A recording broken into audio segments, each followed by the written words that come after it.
예, 안녕하십니까. 이나로 사회적 협동조합 송창윤 이사장입니다. 반갑습니다.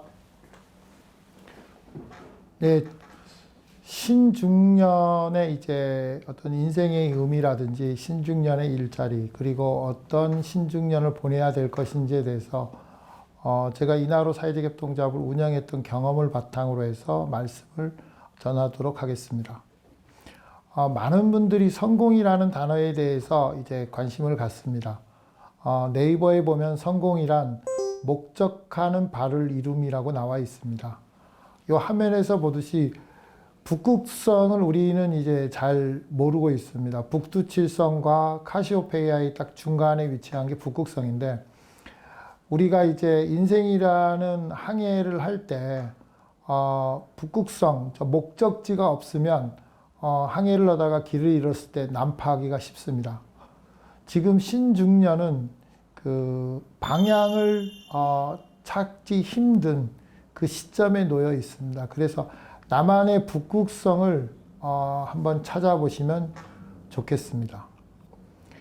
그리고 보통 제가 이제 20대부터 이제 60대까지의 많은 분에게 몇 살까지 활동할 것인지, 몇 살까지 살 것인지 질문을 던지면 대부분의 분들이 60대까지 활동을 하고 그리고 80대 중반, 초중반까지 살 거로 생각하고 있습니다.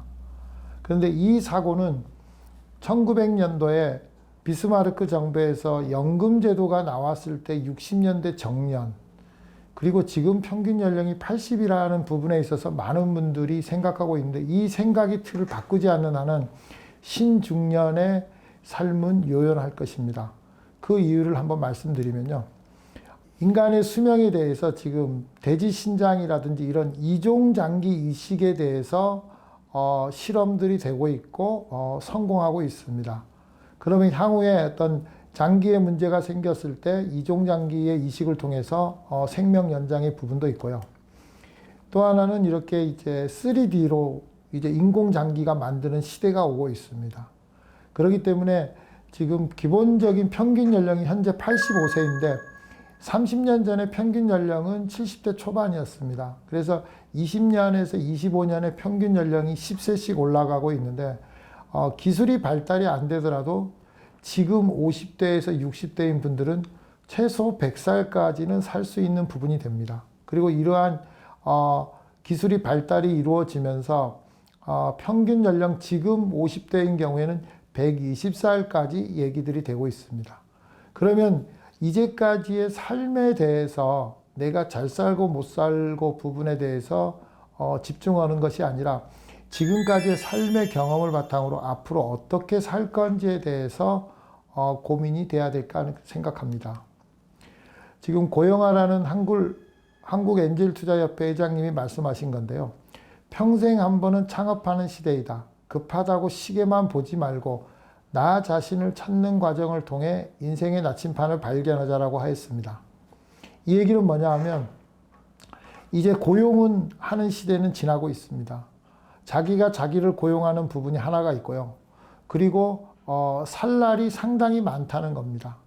급하다고 시계만 보지 말고 살 날이 많기 때문에 여러분 자신을 찾는 과정, 인생의 나침판을 발견하자. 그래서 여러분의 북극성을 찾는 시간이 필요합니다. 그 시간이 1년이든 2년이든 여러분을 찾는 과정을 갖기 바랍니다. 그리고 창업을 하실 때는 여러 가지 유형이 있습니다.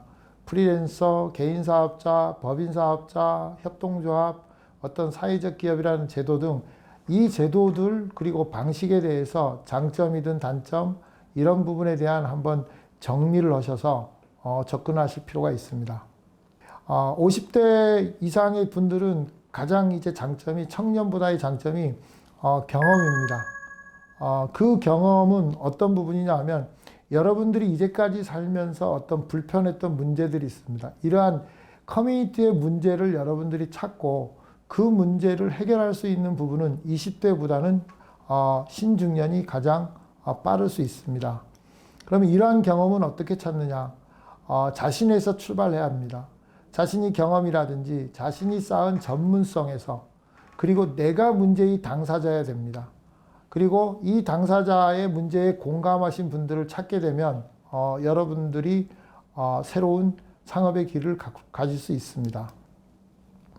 제가 일도 이동에서 인하로를 이제 참여하게 된 부분은 제가 이제 일도 이동에서 이제 신중년으로 지금 원래 나이 이제 50인데 제가 40대 후반에 이 동네에서 계속 산다고 했을 때 무엇이 필요할까에 고민해서 시작이 됐습니다. 그러니까 제가 찾다 보니까 저희 일도 이동 지역인 경우에 25년 전후에 이제 지역 개발로 인한 아파트 단지 지역입니다. 하지만 제주 지역 인구가 10년 새 15% 증가했지만 일도 이동은 반대로 감소했고, 그리고 50, 60대 인구층이 55%를 넘어가면서 어떤 중장년의 문제들이 생기고 있었습니다. 또한 문화시설이라든지 주민 간 소통이 이루어지는 커뮤니티 공간이 부족하여 지역사회에 제한하게 되었습니다. 저희 인하로 사회적 협동조합의 비전은 지역 주민들의 필요를 협동과 나눔으로 해결하여 행복한 지역사회를 만드는 것입니다. 협동을 통한 일자리로 사업단과 역량교육, 창업지원 등을 하고 있고요. 그리고 일상의 경험들을 나누는 어떤 커뮤니티, 공동체 학교, 그리고 조합원 운영을 통해서 행복한 지역사회를 만드는 쪽으로 사업을 하고 있습니다. 저희들이 세부 사업으로는 중장년들의 이제 재봉이라든지 이런 걸 바탕으로 하는 늘솜 장작소, 그리고 이제 지역사회 취약계층의 일자리를 하는 봄날 장작소, 그리고 지역 주민들의 이제 역량 강화 교육에서 이제 양성 교육이라든지 민간 자격증 발급 등을 하고 있습니다. 그리고 여성 공동체 창업 지원 사업을 통해서 경력 단절 여성들의 창업 지원을 하고 있습니다.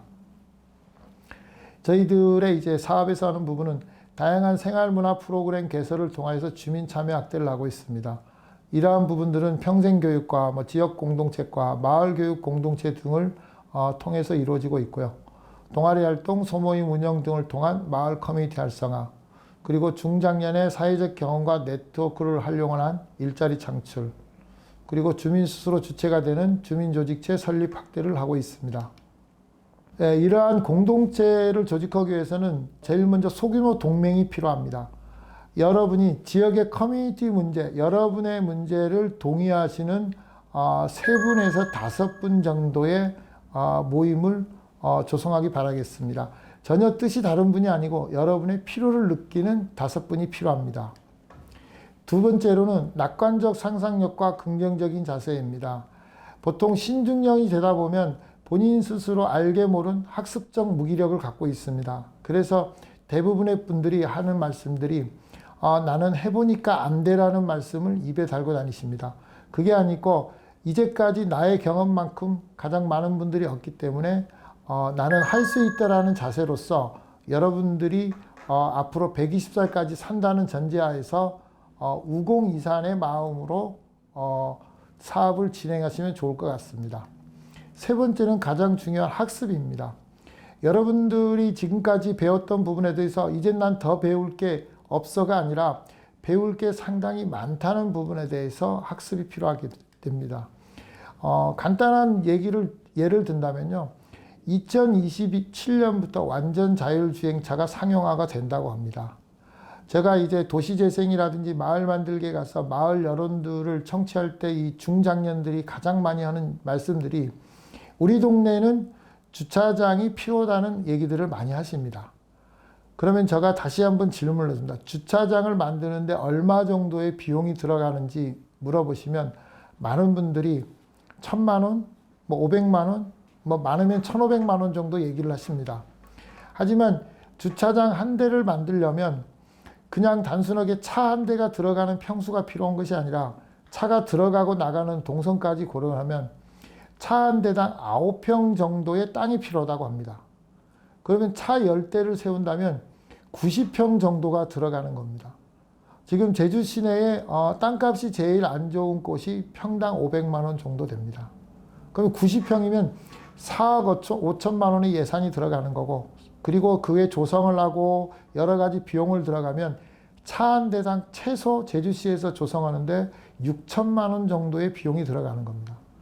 그러면 차 10대를 만든다면 6억의 예산이 들어가는데 차 10대의 주차장을 만들기 위해서 6억의 예산을 투여할 것인가, 아니면 우리 지역의 문제를 만드는 다른 곳에 투여할 것인가는 여러분이 한번 생각해 볼 수 있습니다.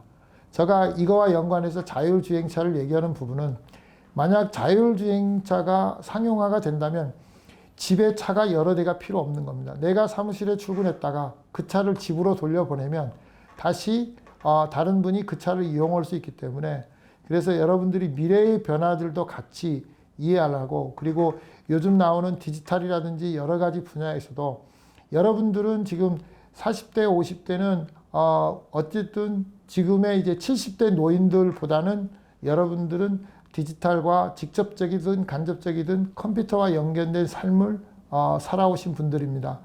그런데 이제 AI나 이런 부분들은 20대의 문제라고 생각해서 많은 분들이 관심을 안 갖고 있는데요. 그 어떤 미래의 변화에 대한 부분도 관심을 꼭 가지시기 바라겠습니다. 그리고 제도에 대한 이해입니다. 어떤 신중년들이 참여할 수 있는 경험을 바탕으로 해서 커뮤니티 문제를 해결하기 위한 다양한 사업들이 진행되고 있습니다. 지역균형발전센터, 그리고 사회적 경제지원센터, 도시재생지원센터, 마을만들기지원센터, 소통협력센터 등 제주 지역에는 다양한 중간 지원 기관들이 존재하고 있습니다. 그리고 법인에 대한 이해가 필요합니다. 보통 보면 상법상 회사와 민법상 회사들만 알고 있는데, 상법상 주식회사나 유한회사, 그리고 민법상 사단법인들이 있지만 2012년도에 협동조합 기본법이 생기면서 이 협동조합, 일반 협동조합과 사회적 협동조합이라는 법인격이 생겼습니다. 그래서 다양한 사업을 할 수 있는 법인 유형들이 생겨났기 때문에 법인에 대한 경험을 좀 가지시기 바라고요. 그리고 상법상 회사는 영리법인이고 일반 협동조합까지 영리법인이면서 사회적 협동조합과 사단법인은 비영리법인이라는 부분도 좀 간과하지 않았으면 좋겠습니다. 영리법인과 비영리법인의 가장 큰 차이는 많은 분들이 수익사업을 할 수 없다로 구분을 하는데, 영리법인이든 비영리법인이든 수익사업은 전부 다 할 수 있습니다. 근데 수익사업을 하고 여러 가지 비용을 뺀 어떤 이익이 남았을 때 그 이익의 배당을 하냐 안 하냐에 따라서 영리법인과 비영리법인으로 나눈다고 생각하시면 되겠습니다. 그리고 마을기업이나 사회적 기업을 법인으로 알고 계신데, 그게 아니고 회사를 법인격을 주식회사나 상법상 회사나 협동조합 기본법, 민법상의 법인격을 만드신 다음에 이 법인을 제대로 운영하기 위한 어떤 지원 제도들이 마을기업이나 사회적 기업, 소상공인이나 중소기업인 제도들이 있다고 생각하시면 되겠습니다. 그리고 사단법인과 재단법인의 이해를 하실 필요가 있고요. 그리고 협동조합인 경우에는 많은 분들이 이제 중장년들이 협동조합을 모델을 이제 얘기하시는 분들이 계십니다. 정확하게 아셔야 될 게, 협동조합은 뚜렷한 이해관계자 비즈니스입니다. 여러분들이 삼겹살이 예를 들어서 2만 원인데 너무 비싸서 우리가 만 원에 사 먹을 수 있는 삼겹살 식당을 만들자 했을 때는 소비자 협동조합이 되는 거고요. 내가 삼겹살에 납품하는 돼지를 생산하는 농가의 입장에서 30만 원에 납품을 하는 걸 40만 원에 납품을 하는 나의 욕구를 충족시켜주는 식당을 만든다면 생산자 협동조합이 되는 거고요. 삼겹살집에 내가 직원으로 근무하고 있는데 나는 200만 원 받는 게 아니고 300만 원 받는 내가 이제 식당을 만들고 싶다 하면 노동자 협동조합이 되는 겁니다.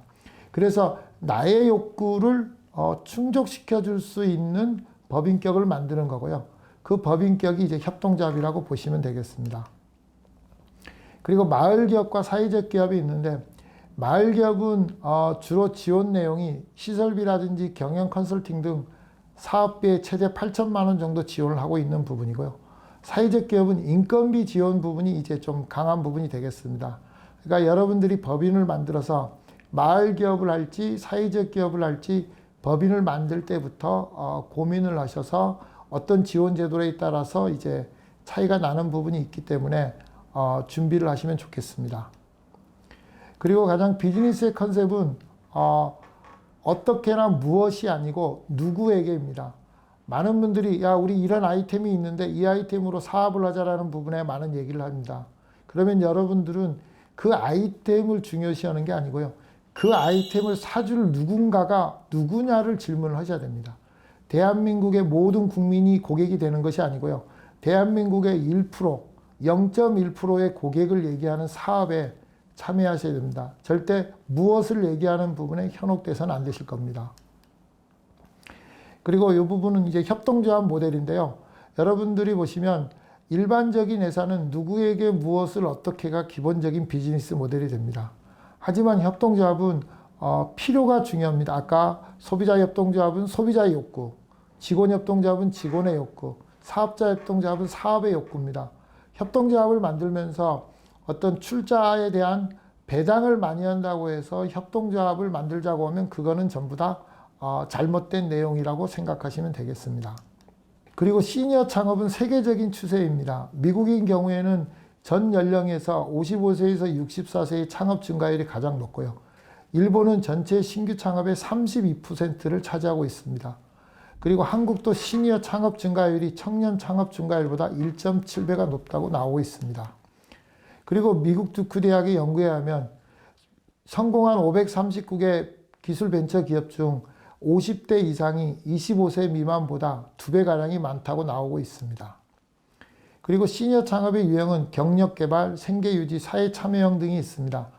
경력개발형은 기존에 하던 일에서 얻은 경험을 살릴 수 있는 창업이고, 생계유지는 대개 전문적인 지식이나 기술이 없어도 할 수 있는 겁니다. 사회참여형은 사회봉사나 공익실현에 관련된 창업을 말합니다. 이 사업들이 어느 사업을 떠나서라도 여러분들이 수요자가 되면서 공급자가 되는 창업을 고민하시면 될 것 같습니다. 예를 든다면 이 얘기는 이제 펄 말킨 할머니 얘기인데, 이분이 행복한 지팡이라는 것을 들고 지금 사진을 찍은 건데요. 이분이 이제 인사차 집에 들른 아들 친구가 이 할머니가 만든 지팡이를 보고 사업을 권유해서 시작한 겁니다. 그래서 이 할머니는 행복한 지팡이를 브랜드를 걸고 시니어를 위한 수제 지팡이 제작 스타트업을 만들고 사업을 하고 있습니다.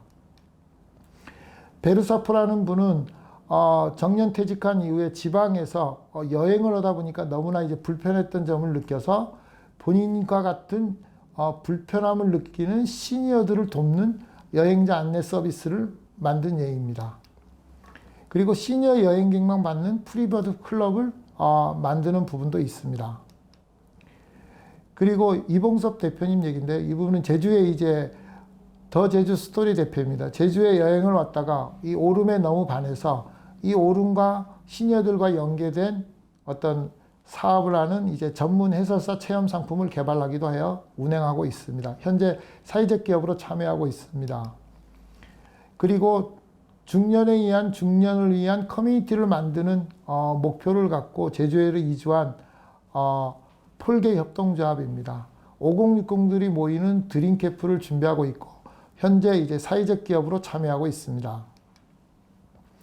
그리고 57년생과 75년생들이 힘을 합쳐서 만든 협동조합입니다.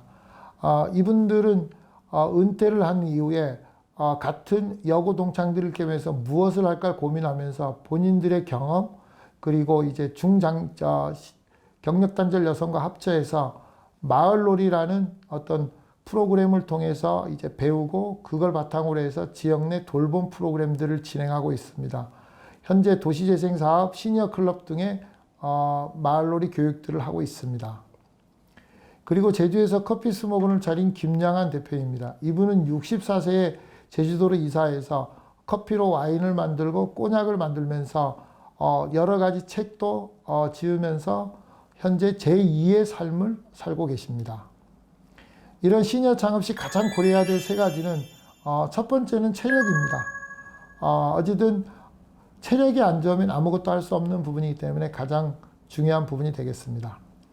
두 번째는 업종에 대해서 치열하게 고민해야 됩니다. 유행성 업종을 찾는 것이 아니라 본인에 맞는 수요자와 공급자의 부분인데, 과거의 창업은 생계형이었다면 앞으로의 창업은 본인이 즐기면서 할 수 있는 일을 찾아야 됩니다. 그리고 시니어 창업 시 가장 중요한 부분이 경청인데요.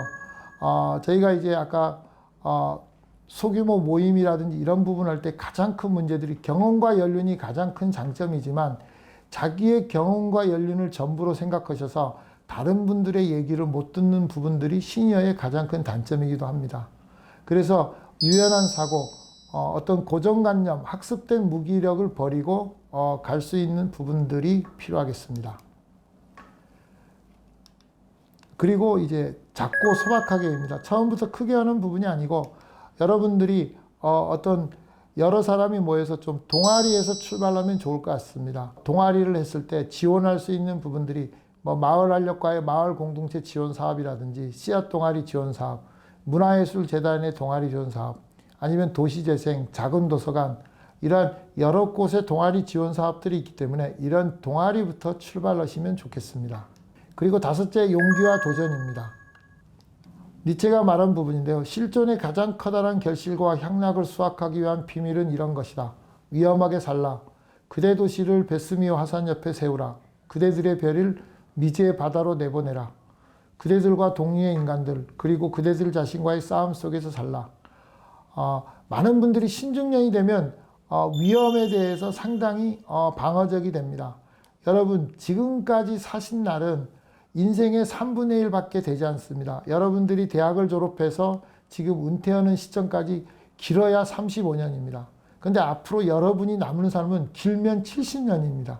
그렇기 때문에 위험을 재정적인 위험에 참여라는 부분이 아닙니다. 여러분이 안 해본 부분에 도전을 하라는 겁니다. 그래서 관상의 코이라는 부분이 있습니다. 이게 어항 속에 있으면 5에서 8cm, 그리고 수족관에 가면 15에서 25cm, 강물에 가면 90에서 120cm가 된다고 합니다. 여러분이 지금 어항 속에서 있으면 어항 속을 탈출하셔야 됩니다. 그리고 수족관에 있으면 강물로 탈출하셔야 됩니다. 그러기 위해서는 여러분의 용기와 도전이 필요하고 여러분의 생각의 크기, 마음의 넓이를 넓혀서 다시 한번 도전하는 삶이 되기를 바라겠습니다. 고맙습니다.